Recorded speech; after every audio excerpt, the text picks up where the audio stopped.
केंद्र शासनाच्या पीएम सूर्यघर योजनेच्या नावाखाली शहरात मोठी फसवणूक उघडकीस आली आहे। सोलर पॅनल बसवून देण्याचे आमिष दाखवून नागरिकांकडून लाखो रुपये उकळण्यात आल्याचा गंभीर आरोप समोर आला आहे। युनिफाय सोलर आणि आता विशाला इन्फोटेक प्रायव्हेट लिमिटेडच्या माध्यमातून ही फसवणूक केल्याचा आरोप असून या प्रकरणामुळे संपूर्ण शहरात खळबळ उडाली आहे। या फसवणुकीमागील नेमकी हकीकत जाणून घेऊया या रिपोर्टमधून। केंद्र शासनाच्या प्रधानमंत्री सूर्यघर योजनेअंतर्गत सोलर पॅनल बसवून देण्याचे आमिष दाखवत अमरावतीतील असंख्य नागरिकांची आर्थिक फसवणूक झाल्याचा धक्कादायक प्रकार समोर आला आहे। अभिजित सुरेंद्र धर्माडे आणि एक महिला यांनी युनिफाय सोलर तसेच नंतर विशाला इन्फोटेक प्रायव्हेट लिमिटेड अशा कंपनीच्या माध्यमातून नागरिकांना मोठ्या अनुदानाचे आमिष दाखवले। पीएम सूर्यघर योजनेअंतर्गत सोलर बसविल्यास शासनाकडून अनुदान मिळेल असे सांगून नागरिकांना बँकेतून कर्ज काढण्यास भाग पाडण्यात आले। तक्रारदार रवींद्र शिवराम मेशकर आणि रुपाली रवींद्र मेशकर यांच्याकडून 16,000 रुपये रोख रक्कम तसेच बँक कर्जातून मिळालेल्या सुमारे 1,80,000 रुपये घेण्यात आले। मात्र पैसे घेऊन तब्बल 6 महिने उलटूनही सोलर पॅनल बसविण्यात आले नाही। वारंवार विचारणा केल्यानंतर आरोपींकडून केवळ उडवाउडवीची उत्तरे देता तारखा पुढे ढकलण्यात आल्या। अखेर आपली फसवणूक झाल्याचे लक्षात येताच तक्रारदारांनी गाडगेनगर पोलीस ठाण्यात लेखी तक्रार दाखल केली।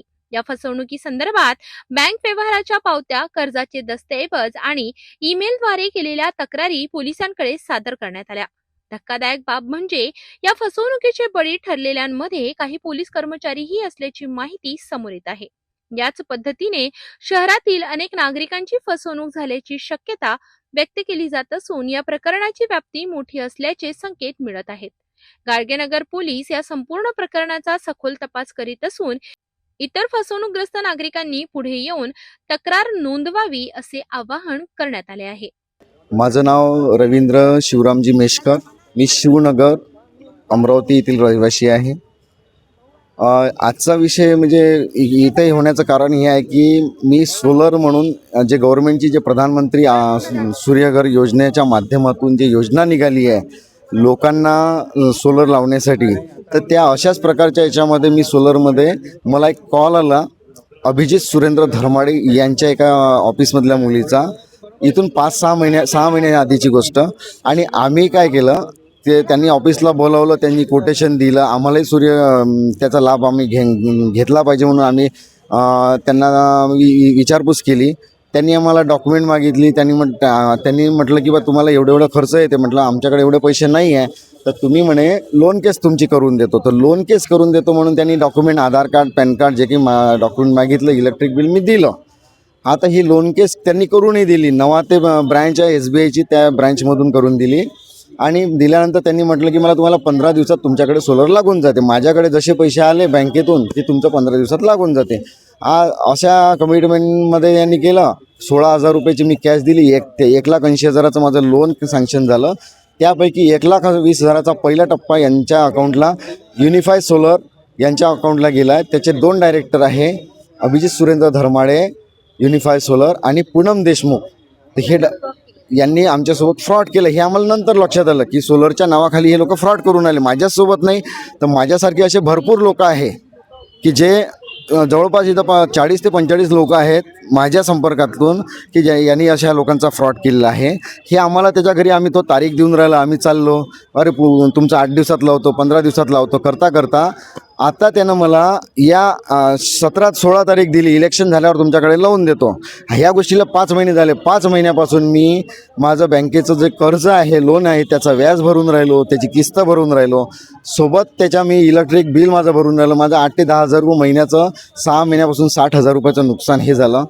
या व्यतिरिक्त हा माणूस अजूनही मला करून हे लावून देतो करते। आणि आपण त्याला म्हणून राहिलो तुम्ही सारख्या तारखा देऊन राहिले, तर तो म्हणते मायचा भोसळा म्हणते, तू या म्हणते जास्त बोलशील तर म्हणते तुला मी मारून टाकन, असं करन, जाय म्हणते गाडगेनगर पोलीस स्टेशनला रिपोर्ट दे।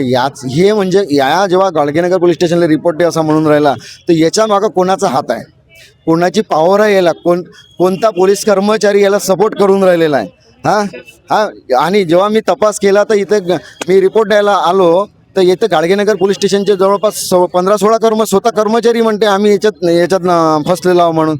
मग दर्यापूरमधले लोक फसलेले आहे, पारडे सर म्हणून आहे, शिक्षक लोक आहे, पोलीस लोक आहे, वकील लोक आहे, सर्वच फील्ड प्रकारचे सर्व फील्डचे लोक याच्यामध्ये फसले. हा सर्वांचा फ्रॉड करून राहिला आणि डायरेक्ट जीवा मारायची धमकी. रात्री मला त्याचा फोन आला.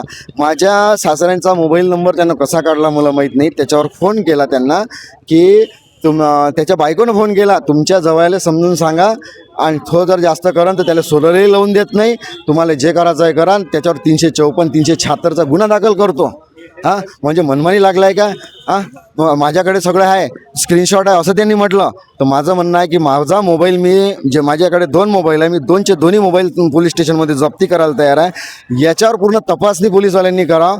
आणि मी जर त्या बाईला जर चुकीनं काही शिवीगाळ केली असेल, काही अपशब्दानं बोललो असेल तर मी तिच्या गुन्ह्यात ग्राह्य होतो.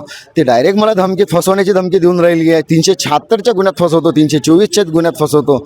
आणि नाही तर तुम्हाला नाही तर तुम्हाला पैसे देत नाही, तुला जे होते ते करून जाय. डायरेक्ट जेव्हा असं म्हणून राहिला, जेव्हा मी येऊन राहिलो तर त्याच्यावर फेजरपुरा पोलीस स्टेशनमध्ये गुन्हा दाखल आहे, राजापेठ पोलीस स्टेशनला गुन्हा दाखल आहे, गाडगेनगरला आहे. सामूहिक तक्रार होऊन आज 4 महिने झाले.